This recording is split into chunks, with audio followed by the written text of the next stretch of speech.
So let's find the Condorcet winner in this election.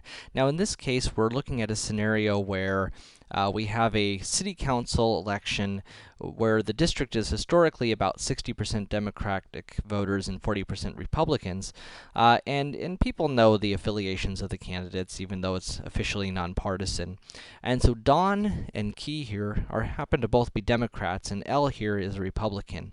And here is the election. So let's find the Condorcet winner. So we need to compare each pair of candidates here. So let's compare L to Don. So comparing L to Don, L is preferred by 342, and Don is preferred by all the rest of them, which is 512. And so Don is preferred in that comparison. How about L versus Key? So comparing L to Key, L is preferred there, Key there, Key there. And so L is preferred 342, and Don here is preferred with 512, preferring Key. Key. Next, let's compare Don versus Key.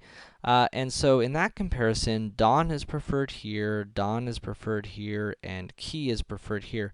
So Key is preferred by 298, and the rest of the voters, the other 556, prefer Don. And so Don here, Don is the Condorcet winner. Now, it's interesting to note here that if this election was being held under the plurality method, who would have won? Here, L would have won under the plurality method. L wins under plurality. And so this is another example of the plurality method violating the Condorcet criteria, which says that if there's a Condorcet winner, then they should win the election. Now, this is also an example where we might run into another problem called insincere voting. Insincere voting. Now, insincere voting is when people don't vote their actual preferences. So if this election was happening under the plurality method, the Democratic leadership in this city might recognize that Don and Key were going to split the Democratic vote, and instead, noticing that Key is slightly,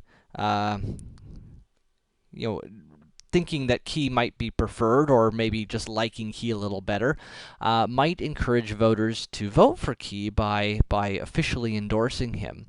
And then not wanting to see their party lose the election, as would happen in this scenario here, Don's supporters may insincerely vote for Key. Really what they're doing is voting against L.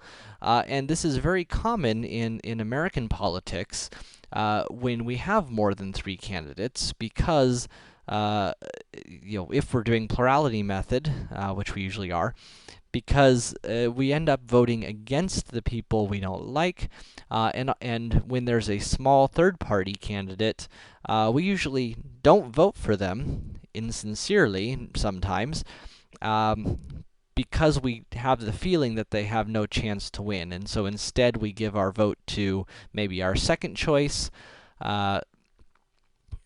instead of voting for who actually would be our first choice. And so that is insincere voting, which is a common problem with plurality, as well as some of the other methods we'll look at.